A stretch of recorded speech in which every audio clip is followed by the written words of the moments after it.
خوش آمدید کہتے ہیں آپ ایک بار پھر. علماء کرام ہمارے ساتھ ہیں اور بڑا سب نے حوصلہ بھی بڑھایا, بہت سب نے دعائیں دی ہیں, اس کے لیے بہت بہت بہت شکریہ, بہت نوازش. جناب مولانا مفتی عامر صاحب, رضا داؤدانی صاحب, مفتی سہیل صاحب, علامہ شہاب الدین شیخ صاحب, سب کا بہت بہت شکریہ. سوال میں سنیے گا مفتی عامر صاحب, آپ بتائیے گا. جی جناب, دکھائیے گا پہلا سوال.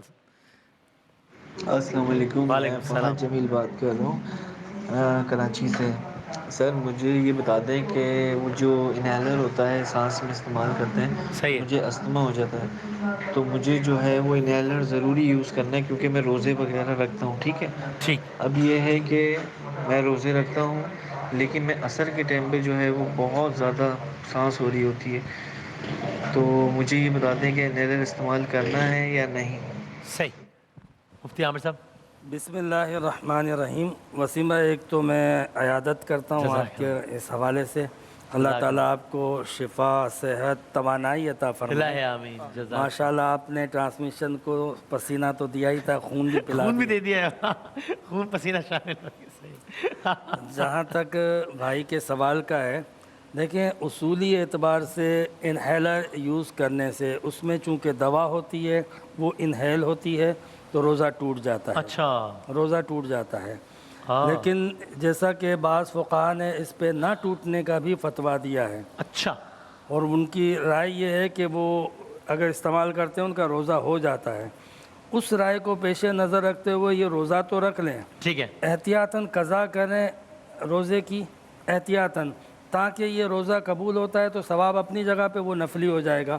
صحیح. اور اگر خدا نخواستہ جیسا کہ بعض فقہاء کا فتویٰ ہے کہ کوئی چیز اگر منہ سے انہیل ہو رہی ہے دوائی, تو وہ روزہ ٹوٹنے کے حکم میں ہے, تو پھر اس صورت میں وہ قضا اس کی جگہ پہ جو ہے وہ قائم مقام ہو جائے گا. صحیح. اچھا, اب اگر خدا نخواستہ مسئلہ مستقل ہے تو اس کا مطلب یہ ہوگا کہ جب قضا کریں گے تو بھی اس میں بھی یہ مسئلہ ہوگا, تو اس کا فدیہ دے دیں, پھر اس کا ٹھیک. احتیاطاً فدیہ دے دیں اگر اللہ نے یہ توفیق دی ہے تو, ورنہ انشاءاللہ اللہ تعالیٰ قبول فرمائے گا. اس میں فقہی حوالے سے کوئی رائے مختلف ہے؟ اچھا. بسم اللہ الرحمن الرحیم. ظاہر ہے کہ ایک مرتبہ پھر آپ کے لیے دعا ہے کہ اللہ آپ کو صحت دے. گزارش یہ ہے کہ انہیلر کے حوالے سے فقہا ہمارے یہاں ایک بات کہتے ہیں کہ اگر یہ سانس کی نالی میں جا رہا ہے تو کوئی پرابلم نہیں. اور یہ ڈاکٹر حضرات سے بات ہوئی تھی, ان لینگ ڈسکشن ہوا تھا, تو ڈاکٹر حضرات اس کے اندر یہی کہتے ہیں کہ اس کا استعمال اسے سانس کی نالی میں پہنچاتا ہے, اس کا حلق سے نیچے جانے سے کوئی تعلق نہیں ہے. اچھا. یعنی جو کھانے کی نالی جس کو کہا جائے گا اس سے اس کا کوئی تعلق نہیں ہے. لہٰذا کنکلوژن شارٹ میں یہی ہے کہ انہیلر کے استعمال سے روزہ باطل نہیں ہوگا. فقہ جعفریہ میں گنجائش ہے اس کی. ٹھیک ہے. اگلا بھی فقہی سوال ہے, آپ بتا دیجیے گا, پھر آپ بھی احناف کے حوالے سے. جی سنائیے گا. جی السلام علیکم وسیم بھائی, میں عابد بات کر رہا ہوں. تو میں دن کو کوکنگ کا کام کرتا ہوں, تو سالن وغیرہ اپنی زبان پر رکھ کے نمک اور مرچ چیک کرتا ہوں, تو اس سے روزہ ٹوٹ جاتا ہے یا نہیں ٹوٹ جاتا ہے, یہ بتا دیں. صحیح. کوکنگ سیگمنٹ کا تو نام ہی نہ لیں میرے سامنے فی الحال. اچھا, تو وہ کہہ رہے ہیں کوکنگ کا کام کرتے ہیں تو نمک اور مرچ زبان پہ رکھ کر چیک کر لیتے. یہ آپ کی طرف سے کہنا چاہیے کہ معصومانہ یہ معصومانہ ہے. ٹیسٹ برڈ جو ہے نا وہ زبان پر ہوتا ہے. ہاں. لہٰذا حلق سے نیچے جانے کا کوئی تعلق نہیں. اگر حلق سے کچھ نیچے جائے گا تو روزہ باطل ہوگا, لیکن اگر صرف زبان کے اوپر رکھ کر ذائقہ چکھنے سے اس کا روزہ باطل نہیں ہوتا. تو یہ میں آؤٹ آف کیوریوسٹی پوچھ رہا ہوں, حلق سے اتارے بغیر آپ کسی چیز کے ذائقے کو سینس کر سکتے ہیں؟ جی ہاں, بالکل آپ کر سکتے ہیں. روزے میں ٹرائی کر کے دیکھیے گا. اچھا, اور روزہ نہیں ٹوٹے گا اس سے؟ احناف میں ٹوٹ جائے گا ٹوٹل سیم ہے, ایسے ہی. اچھا, روزہ نہیں ٹوٹے گا. تو یہ کریں چیک کریں, کوئی ایسا مسئلہ نہیں. اچھا, بالکل صحیح. صحیح, ٹھیک ہے. مفتی سہیل صاحب یہ ذرا سوال سنیے. جی جی. مجھے مفتی صاحب سے یہ پوچھنا تھا, جو ہم عبادت کرتے ہیں عصر اور مغرب کے درمیانی اوقات میں, مسجد میں اعتکاف کی نیت کر سکتے ہیں, اور اگر گھر میں بیٹھ جائیں جہاں نماز پہ بیٹھے بیٹھے پھر بھی کر سکتے؟ یہ کیا آپ سوال سمجھ آ گیا نا؟ جی ٹھیک. بسم اللہ الرحمن الرحیم. اللہم صلی علی سیدنا و مولانا محمد وعلی آلہ و اصحابہ و بارک وسلم. بس آپ کو اتنا کہوں گا کہ اب جتنے دن باقی ہیں نا, آپ نائف کو ہاتھ مت لگائیے گا. سہیل صاحب نے پہلی مرتبہ مجھے ڈانٹا ہے بریک میں, مجھے کہا خدا کا واسطہ آئندہ چھری کو ہاتھ نہیں لگانا اس نشریہ میں. میں کہا بالکل ٹھیک. پہلی مرتبہ ڈانٹ کرنا ہے کہ اللہ کا واسطہ ہاتھ نہیں لگانا. ٹھیک ہو گیا, ڈن ہے اب جو مسئلہ انہوں نے پوچھا ہے, دیکھیے ہم پہلے بھی عرض کر چکے ہیں کہ ہمارے یہاں خواتین کا جہاں تک معاملہ ہے نا, تو ان کی نماز بھی حضور نبی کریم علیہ السلام کے فرمان کے تحت, دیکھیں یہ مسجد نبوی کے بارے میں آقا علیہ السلام فرما رہے ہیں کہ اس سے بہتر یہ ہے کہ اپنے گھروں میں اور صحن سے بہتر دالان میں، دالان سے بہتر اندر کی جگہ پر اپنی نماز کو پڑھیں، تو انشاءاللہ ان کی اچھی نیت کی وجہ سے اللہ تعالیٰ ان کو وہی ثواب عطا فرمائے گا جو مرد حضرات مسجد میں جا کر ثواب حاصل کرتے ہیں۔ تو میں سمجھتا ہوں کہ یہ تو خواتین کے لیے اپرچونٹی ہے۔ ہاں، جہاں بڑی مسجد ہے، اور آج کل علماء کرام یہ فتویٰ دیتے ہیں کہ وہاں پر خواتین کے لیے بالکل پردے کا اہتمام ہے، آنے جانے کی انٹرنس ہے، ایگزٹ ہے، وہ بالکل الگ ہیں، تو وہاں پر وہ آ جا سکتی ہیں، اس میں کوئی شرعی قباحت نہیں ہے۔ اچھا، اب رہی بات اعتکاف کی، تو اعتکاف بھی ہمارے یہاں خواتین کے لیے مسجد میں نہیں ہے، اناف کے نزدیک مسجد بیت میں ہے، ٹھیک ہے نا۔ اچھا، مسجد بیت میں بار بار عرض کر چکا ہوں، علماء بھی فرما چکے ہیں کہ خواتین عام طور پر گھروں میں نا ایک چھوٹا سا ایک ایریا مختص کر لیتی ہیں، وہیں نماز پڑھتی ہیں، وہیں ذکر ہماری دادی نانیوں کو بھی یہی طریقہ تھا، ایک تخت بچھا لیا بس وہاں پر اپنی عبادت، اسے مسجد بیت کہتے ہیں۔ وہ چاہے وہ کتنا ہی ایریا کیوں نہ ہو، اعتکاف بھی وہیں ہوتا ہے۔ لیکن اگر اب تک آپ نے نہیں کیا ہے تو اعتکاف کرنے سے پہلے نیت کر لیں، وہ آپ کے لیے مسجد بیت ہو جائے گا، وہیں اعتکاف ہوگا۔ رہی یہ بات کہ کبھی بھی وہاں بیٹھ کر اگر آپ نیت کریں گی اور کچھ گھنٹہ 2 گھنٹہ وہاں گزاریں گی اللہ کی یاد میں، تو اللہ تعالیٰ بالکل انشاءاللہ آپ کو ثواب عطا فرمائے گا۔ بالکل صحیح، جزاک اللہ، بالکل ٹھیک۔ شیعہ صاحب، یہ اگلا سوال آپ نے کہا یہ قرآن فہمی اور قرآن پڑھنے سے متعلق ہے، جس پر ہم بات کر چکے ہیں، لیکن چونکہ آپ لوگوں کا سب کا بڑا اصرار رہتا ہے تکرار کے ساتھ، اور آپ کی ذاتی بڑی سوالات کاوشیں ہیں، تو ہم کوشش کرتے ہیں کہ کچھ سوالات تکرار بھی ہو رہی ہو تو انٹرٹین کر لیں، پہلو کوئی نہ کوئی نیا ہوتا ہے۔ تو یہ 2 سوالات ہیں آپ سے، پہلے قرآن سے متعلق، پھر ایک دوسرا میں اس کے بعد سنواتا ہوں۔ جی، پہلا سوال پہلے سنوائیے گا بیٹا۔ السلام علیکم وسیم بھائی، اور السلام علیکم علماء۔ وسیم بھائی، میرا سوال یہ ہے کہ میں قرآن پاک نہیں پڑھی ہوئی، میں ڈیجیٹل قرآن پاک پڑھ رہی ہوں، کیا میں قرآن پاک ایسے پڑھ سکتی ہوں کہ نہیں؟ اور مجھے جو پڑھنا آتا ہے میں وہ پڑھ رہی ہوں، اس کے بارے میں کچھ بیان کیجیے گا۔ لگے سر ہے کہ مائل ہے پڑھنے کی طرف، کچھ پہلو ایک نیا تھا، اس لیے ہم نے سوال کو انکلوڈ کر لیا، پلیز۔ بسم اللہ الرحمن الرحیم۔ میں بھی پہلے آپ سے وہ تھوڑا سا کہنا چاہیے کہ دعا کا اہتمام ہو جائے، اللہ تعالیٰ آپ کو ایمان کے ساتھ شفا کاملہ عطا فرمائے۔ ویسے حدیث مبارک میں آتا ہے کہ مومن کو اگر پیر میں کانٹا بھی چبھتا ہے نا اور وہ اس پر صبر کرتا ہے تو اس پر بھی اس کے لیے اجر ہے۔ اللہ اکبر۔ اور پھر آپ دیکھیے قرآن پاک میں ایک آیت وہ قتال کے حوالے سے ہے، لیکن وہاں ایک اصول آیا کہ وَعَسَىٰ أَن تَكْرَهُوا شَيْئًا وَهُوَ خَيْرٌ لَكُمْ، ہو سکتا ہے یہ چیز تمہیں ناگوار گزرے مگر اسی میں تمہارے لیے خیر ہو۔ تو آپ ایک دیکھیے، باہر ایک مسئلہ تو آپ کے ساتھ پیش آ گیا، کتنی دعائیں آپ کو ملی ہیں اور محبت بڑی ڈانٹ بھی آپ کو مل گئی، ٹھیک ہے؟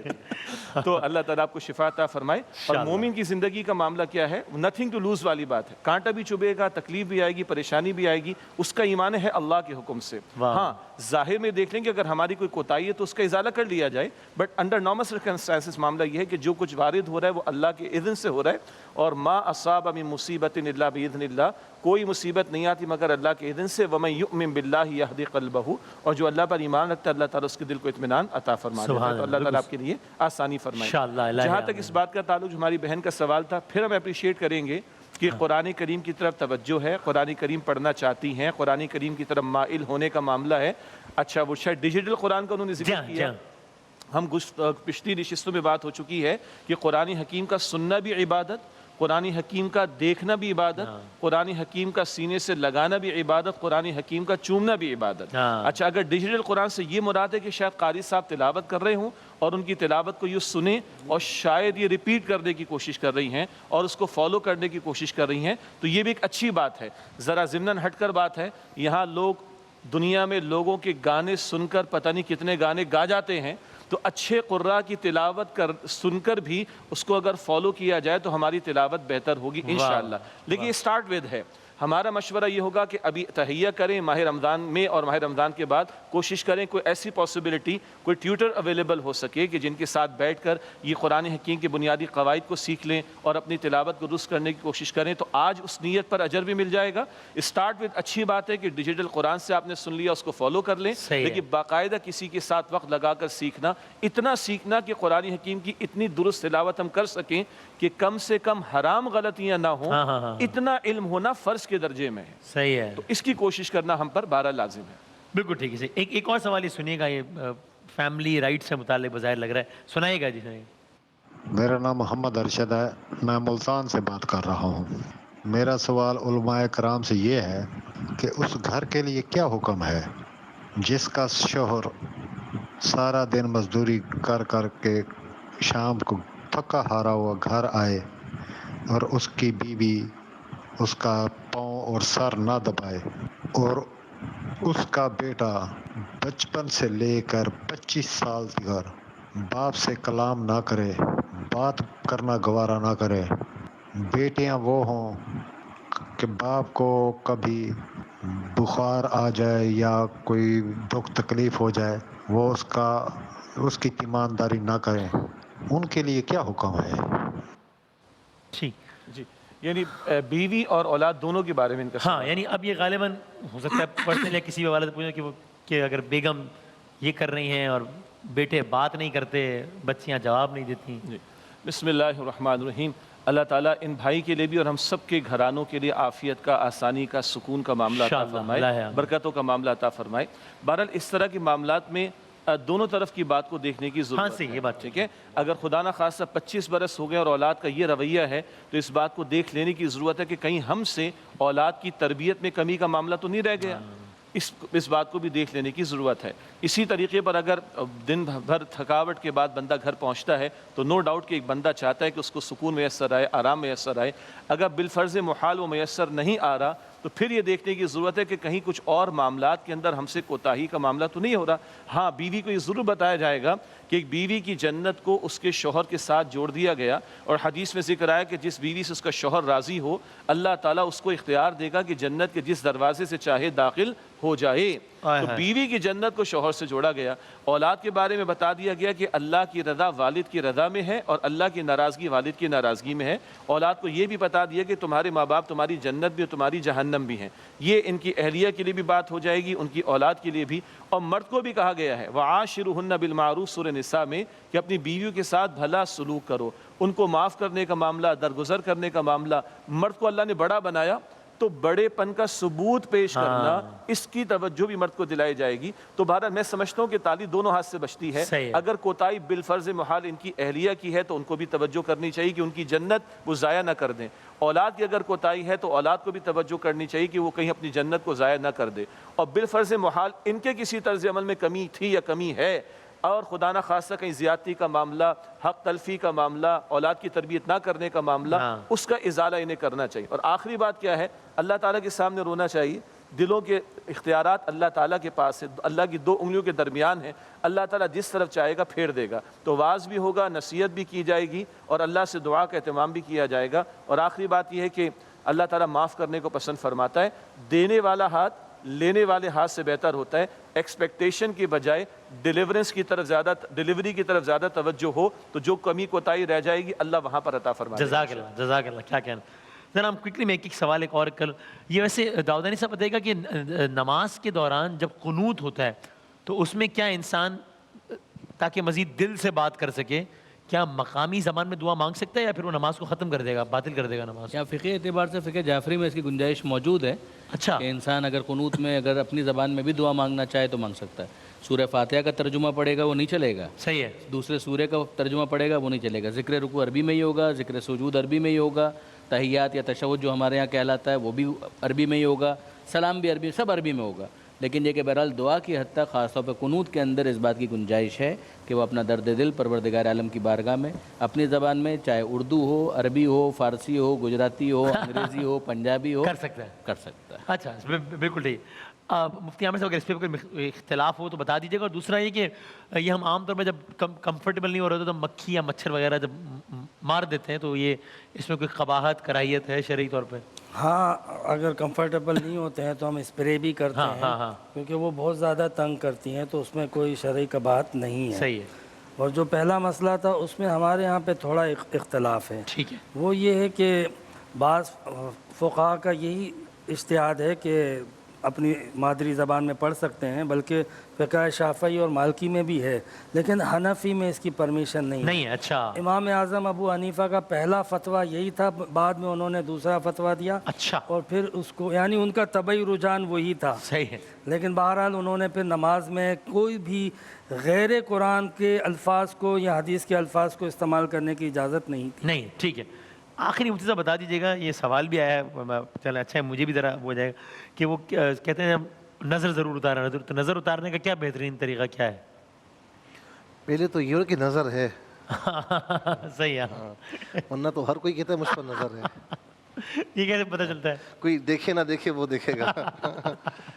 اس میں سب سے بہترین یہ ہے کہ جیسے معوذتین بھی ہیں صحیح، اور سورہ قلم کی آخری 2 آیات ہیں۔ ہاں یہ سورہ قلم سورہ ملک کے بعد ہے، 29ویں پارے میں ہے، صحیح ہے، آخری 2 آیات وَإِن يَكَادُ الَّذِينَ كَفَرُوا لَيُزْلِقُونَكَ بِأَبْصَارِهِمْ لَمَّا سَمِعُوا الذِّكْرَ وَيَقُولُونَ إِنَّهُ لَمَجْنُونٌ وَمَا هُوَ إِلَّا ذِكْرٌ لِلْعَالَمِينَ۔ یہ 3 مرتبہ پڑھ کے اول آخر 3 بار درود شریف کے ساتھ اپنے اوپر دم کر لیں، یا جس چیز کا ہے سواری پر ہے، گھر پر ہے، تو اس پر دم کر لیں، انشاءاللہ جو بھی نظر ہوگی نظر بد وہ دور ہو جائے گی انشاءاللہ۔ اچھا، قرآن کے حوالے سے میں ایک بات کہوں گا کہ حضرت نے بڑے خوبصورت انداز میں وضاحت فرمائی۔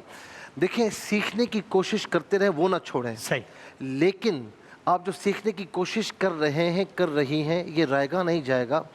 اشفاق صاحب نے اپنی کتاب میں اس واقعے کو لکھا کہ پنجاب کے گرد و نواح میں یعنی قبریں ڈھہ گئیں، تو ایک قبر کے پاس جب وہ کچھ لوگ پہنچے تو وہاں خوشبو آ رہی تھی، اور کفن بالکل سلامت تھا، جسم سلامت تھا، کفن نئے کی طرح تھا، خوشبو تو وہاں خطبے پر دیکھا تو تقریباً 28-29 سال وفات کو ہو چکے تھے۔ بہرحال مختصر یہ کہ اس کی بیوی کے پاس یعنی گھر پر پہنچے، پتہ حاصل کر کے، ایڈریس معلوم کر کے، کہا کیا کرتا تھا؟ سادہ سا آدمی تھا، کھیتی باڑی کرتا تھا، کوئی خاص نیکی اس طرح، بس نماز کا پابند تھا۔ کہا نہیں کرتا کیا تھا؟ کہا فجر کے بعد آتا تھا، قرآن کھولتا تھا اور یوں اپنا ہاتھ انگلیاں چلاتا تھا اور روتا تھا کہ مولا مجھے معاف کر، مجھے قرآن پڑھنا نہیں آتا۔ تو یہ قرآن کبھی رائے گا نہیں جائے گا پڑھنا، اس سے محبت جو ہے انشاءاللہ آپ کو ضرور جنت میں پہنچائے گی۔ فائنل بڑی نظر وغیرہ کے حوالے سے موضوع جو شے قرآن سے جڑ گئی اللہ نے اس کو عظمت دے دی۔ رمضان افضل قرآن کی وجہ سے، قدر کی رات افضل قرآن کریم کی وجہ سے، حجاز کا علاقہ مقدس قرآن کریم کے نزول کی وجہ سے، جبریل امین فرشتوں کے سردار قرآن حکیم ان کے ذریعے، محمد مصطفیٰ صلی اللہ علیہ وسلم امام الانبیاء قرآن حکیم ان کو عطا ہوا۔ یہ امت خیر امت قرآن اس کو عطا ہوا۔ 7ویں بات یہ ہے کہ ہم میں سے جو قرآن سے جڑے، حضور فرماتے ہیں علیہ السلام خیرکم من تعلم القرآن وعلم، تم میں سے بہترین وہ ہیں جو قرآن حکیم سیکھیں اور دوسروں کو سکھائیں۔ اور میں سمجھتا ہوں یہ مستقل میسیج ہمارے فورم سے جا رہا ہے، اچھی بات ہے، مستقل جانا چاہیے۔ اور باقی نظر بھائی آپ بھی ذرا احتیاط کریں۔ اور مفتی صاحب نے جو سورہ قلم کی آخری 2 آیات بیان فرمائی، اور آف دا ریکارڈ بھی ہم نے بات کی تھی کہ معوذتین سورۃ الفلق اور سورۃ الناس بھی، سورۃ الفاتحہ بھی، آیت الکرسی کا بھی اہتمام کریں، اللہ تعالیٰ آسانی فرمائے گا۔ جزاک اللہ۔ انشاءاللہ کسی موضوع کے ساتھ انشاءاللہ سحر کے دسترخوان میں حاضر ہوں گے۔ بہت شکریہ تمام علماء کرام کا۔ ایک وقفے کے بعد انشاءاللہ ہمارا آج کا کوئز کا سیگمنٹ انشاءاللہ۔